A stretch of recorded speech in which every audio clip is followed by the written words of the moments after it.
अगर आप ऑप्शन में देखते हैं कॉल लेते हैं तब भी लॉस होता है, पुट खरीदने से भी लॉस होता है। असल में क्या होता है, जो ऑप्शन हमने खरीद रखा होता है वो एक्सपायरी से पहले ही वो लॉस्ट हो जाता है, अगले दिन ही ये मुनाफे के लिए जाता है। अगर आपके साथ ऐसे ट्रेडिंग में होता है तो इसी के लिए मैंने आपके लिए 3 टिप्स रखे हुए हैं, इसी के बारे में हम इस वीडियो में देखेंगे। तो मैं दीपक कुमार, को फाउंडर ऑफ ट्रेड अचीवर।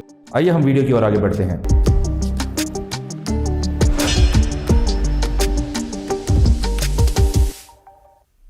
तो इस वीडियो में हम क्या देखने जा रहे हैं, जैसे मैंने आपको पहले बताया 3 चीजें जो ऑप्शन को खरीदते हैं उन्हें 3 चीजें करनी होती हैं। ऑप्शन सेलिंग के लिए हमने पहले से ही वीडियो बना रखा है, अगर आप चाहें तो उसे देख सकते हैं। तो ऑप्शन बाइंग, कई बार हम क्या करते हैं, कॉल पुट ये सब खरीद करके रखते हैं, इनके एक्सपायरी के दिन होने की वजह से, टाइम डिके होने की वजह से प्राइस घट जाता है। कई बार क्या होता है, एक्सपायरी होने के बाद ही प्रॉफिट मिलता है। इन सब चीजों को देख करके हमारा दिल बहुत दुखी होता है। ठीक है, तो क्या करना चाहिए, क्या नहीं करना चाहिए, इसी के लिए ये वीडियो है।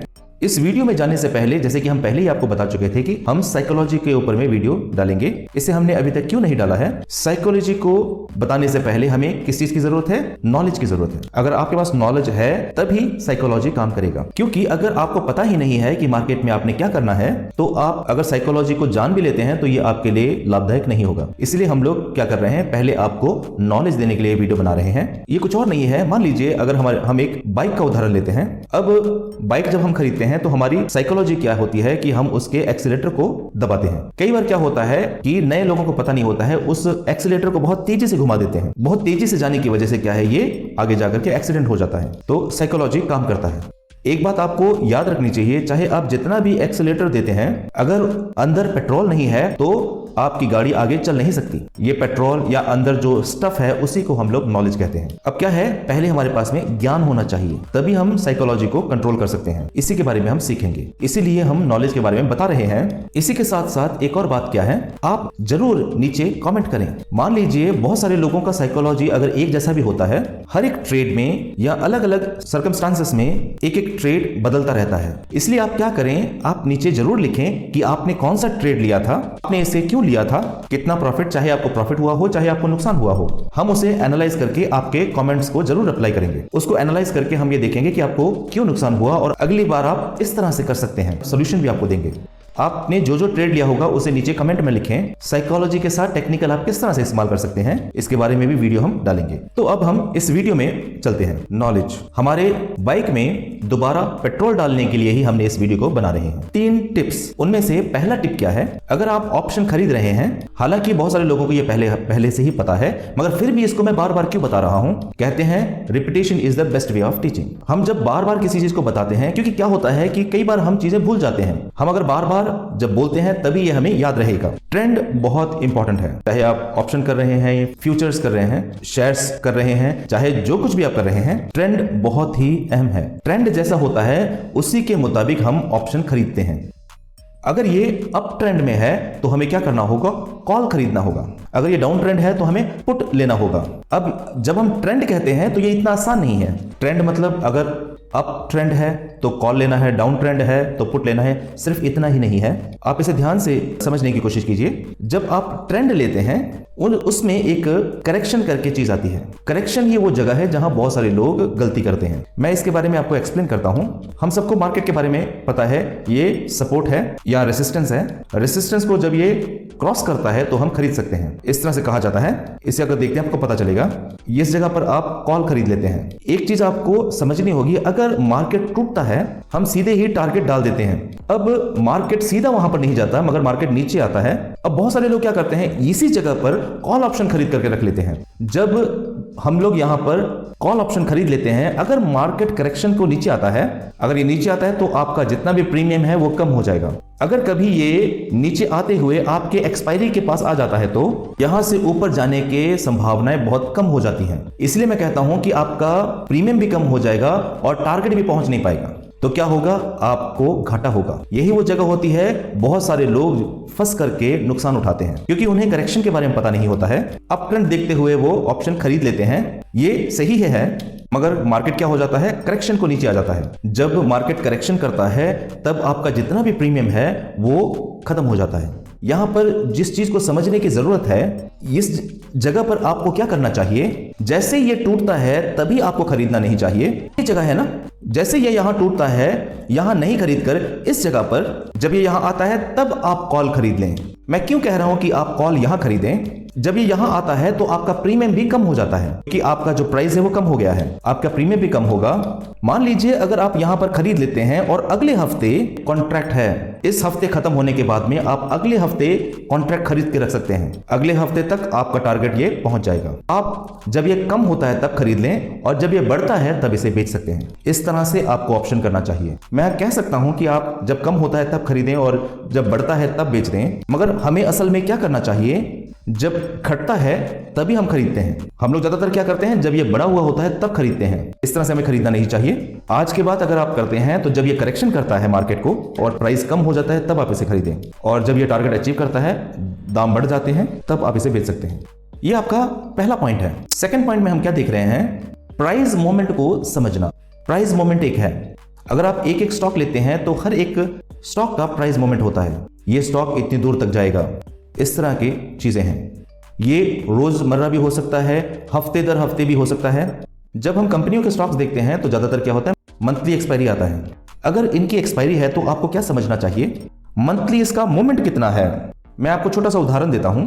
अगर आप किसी एक स्टॉक को ले रहे हैं, अगर उस स्टॉक का हर महीने का जो मूवमेंट है वो 100 पॉइंट है, तब आपको क्या समझना चाहिए, इन्होंने 50 पॉइंट दे रखा है और 50 पॉइंट अभी बाकी है। तब आप क्या कर सकते हैं, उसी समय में आप ट्रेंड के हिसाब से कॉल या पुट ले सकते हैं। फर्स्ट स्टेप के मुताबिक ट्रेंड देखते हुए आप बेझिझक जा सकते हैं, क्योंकि जैसे मैंने पहले बताया था आपको, क्योंकि ये एक्सपायरी के पास पहुंच चुका है, फिर भी इसको 50 पॉइंट और जाना ही पड़ेगा। तो आपको क्या करना चाहिए, जैसे कि मैंने आपको पहले बताया था, तब आपका प्रीमियम कम हो जाएगा। आप कम में खरीद कर ज्यादा दाम में बेचते हैं। यहां पर समझने वाली बात क्या है, प्राइस मूवमेंट, प्राइस कैसे मूव करता है आपको समझना चाहिए। मान लीजिए एक कंपनी के जो मूवमेंट है उसे हम 100 पॉइंट रख लेते हैं। जब आप इसे लेते हैं, एक्सपायरी होने के लिए हो सकता है 1 हफ्ता 2 हफ्ता बच गया है। अगर पहले से ही इसे 150 पॉइंट या 200 पॉइंट दे चुका है, ऐसी जगहों में कॉल खरीदना या पुट खरीदना आपको अवॉइड करना चाहिए, क्योंकि अगर मार्केट मूवमेंट खत्म हो चुका है तो आप साइडवेज में जा सकते हैं। साइडवेज में कॉल बायर्स की जगह नहीं होती है, मगर कॉल सेलर्स की जगह होती है। ऐसी जगहों में आपको कॉल बाइंग करने से बचना चाहिए, क्योंकि उसका मूवमेंट खत्म हो चुका है। आप अच्छी तरह से समझ लीजिए, अगर कॉल मूवमेंट खत्म नहीं हुआ है तो आप बेझिझक खरीद सकते हैं। अगर कॉल मूवमेंट खत्म हो चुका है तो हमें क्या नहीं करना चाहिए, एंट्री नहीं लेना चाहिए। आप इसे अच्छी तरह से समझ लीजिए। तो आप मुझसे पूछेंगे, सर हम इसे किस तरह से अच्छी तरह समझ सकते हैं, किस तरह से हम इसे पहचान सकते हैं। मैं परफेक्ट नहीं बता सकता हूं, मगर हम इसे गेस कर सकते हैं एक मोमेंट को। उदाहरण के तौर पर, अगर आप ऑफिस से घर जा रहे हैं, आप 52 मिनट में ही घर पहुंचेंगे ऐसा कहा नहीं जा सकता है। कह सकते हैं 50 से 55 मिनट में आप अप्रोक्सीमेटली पहुंच सकते हैं। क्या आपको यहां पर अंदर समझ में आया? हम 52 मिनट ही नहीं कह सकते, आज ही ये जाएगा कहा नहीं जा सकता, इस हफ्ते में ये जा सकता है। हम यह अनुमान लगा सकते हैं। कैसे अनुमान लगाया जा सकता है? अगर आप लगातार मार्केट में रहते हैं, आप समझ सकते हैं। इस प्राइस मूवमेंट के बारे में हम चाहे जितना भी आपको बता दें, ये आपको कब पता चलेगा? आप एक जब स्टॉक को ले लेते हैं और उसे लगातार एनालाइज करते हैं, ये इतने समय में, क्योंकि हम देख रहे हैं पिताजी सुबह इतने बजे उठेंगे, क्योंकि हम रोज उन्हें देख रहे हैं। अगर वो थके हुए हैं तो देर हो सकती है। हम जब भी उन्हें देखते हैं, सुबह उठते हैं और पौधों को पानी देते हैं। ये उनका रोजाना का रूटीन है, क्योंकि हम उन्हें लगातार देख रहे हैं। इस तरह से मार्केट को आप लगातार जब देखते रहते हैं, आपको इन बातों के बारे में पता चल जाएगा। ये आपका दूसरा पॉइंट था। तीसरा हम क्या देखते हैं, टाइम डिके। ये जगह बहुत अहम चीज है। जब हम ऑप्शन खरीदते हैं तो यहाँ पर टाइम डिके कहा जाता है। जितना जितना ये एक्सपायरी की ओर जाता है, उतना ही ये रोज इसकी जो कीमत है वो घटती चली जाती है। इसके बारे में बहुत सारे लोगों को पता नहीं है, क्योंकि उन्हें पता नहीं है, वो घाटा खाते हैं। वो क्या कहते हैं, मैंने जहां पर खरीदा था वहीं पर है, मगर फिर भी इसकी कीमत घटती जा रही है, ये कैसे हो रहा है? वो पूछते हैं। बहुत सारे लोगों क्योंकि इसके बारे में पता नहीं है, टाइम डिके भी कोई चीज होती है, क्योंकि इसके बारे में उनको पता नहीं है। वो कहते हैं कि जहां पर मैंने खरीदा था वहीं पर ही है, मगर इसकी कीमत घटती चली जा रही है। क्या वह हमें धोखा दे रहे हैं? धोखा देने वाला कुछ नहीं है। जब आप ऑप्शन लेते हैं, जहां पर आप खरीदते हैं, जैसे ये एक्सपायरी की तरफ को आता है, प्रीमियम घटता चला जाता है। यही वो जगह है जहां पर बहुत सारे लोग घाटा खाते हैं। टाइम डिके भी कुछ होता है बिना जाने से। बहुत सारे लोग कहते हैं रेट घट रहा है और घाटा खा रहे हैं। इस तरह से आपको समझना होगा, जब हम टाइम डिके कहते हैं इसमें छुट्टियां भी आती हैं। बहुत सारे लोगों को पता नहीं होता है कि हॉलिडे कब आ रहा है। जिस दिन हॉलिडे आता है उस दिन छुट्टी होगी। अगले दिन जब मार्केट खुलता है तो उसका प्रीमियम कम से ही शुरू होता है। उदाहरण के तौर पर मान लीजिए अगर बकरीद आ जाती है, अगले दिन जब मार्केट खुलेगा तो उसका प्रीमियम जरूर कम से शुरू होगा, कम ही होता है। कभी कभी ये ज्यादा होता है, ज्यादातर ये घाटे से ही शुरू होता है। इसलिए हमें क्या करना चाहिए, हमें हॉलिडेज के बारे में पता होना चाहिए। सिर्फ छुट्टियों के बारे में नहीं, मगर हमें एक्सपायरी के बारे में भी पता होना चाहिए। हाल फिलहाल में अगर आपने देखा होगा, एनएससी की एक्सपायरी थर्सडे से फ्राइडे बदलने जा रही थी। दोबारा उन्होंने इसे वापस ले लिया था क्योंकि बीएसई ने कहा शुक्रवार नहीं चाहिए मार्केट में, क्योंकि क्लैश आएगा। यही सोचते हुए उन्होंने फ्राइडे से इसे दोबारा वापस थर्सडे पर कर दिया। इस तरह की खबरों को आपको लगातार देखते रहना होगा। अगर आपने ये सोच करके खरीद रखा हुआ है कि फ्राइडे एक्सपायरी है, अगर थर्सडे में ही ये एक्सपायरी हो जाता है, आपने ये टारगेट बना रखा था कि फ्राइडे को होगा, आपके बिना जानकारी के ही ये एक दिन पहले ही क्लोज कर देते हैं।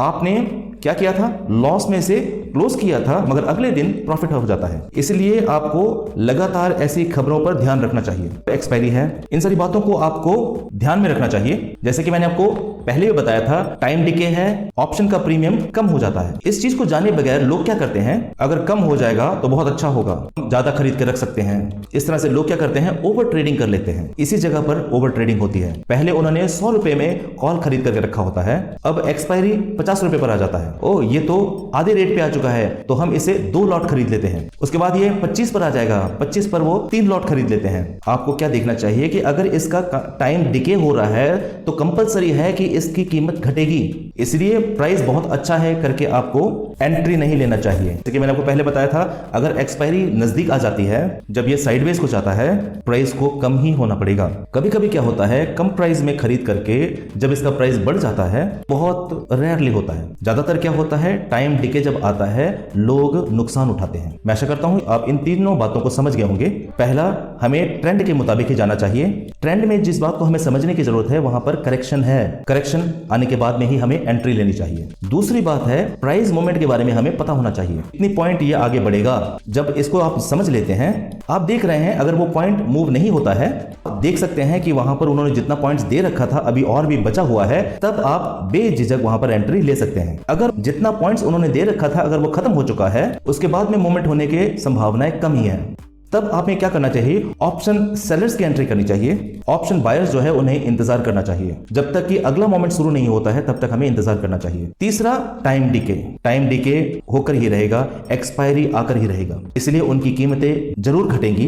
टाइम डिके में जो समझने वाली बात है, अगर कोई हॉलीडेज है तो वो आप ध्यान में रखिए, अगर कोई खबरें हैं तो उन पर ध्यान रखिए। इसलिए उसके टाइम डिके में उनका जो प्रीमियम है वो घट सकता है।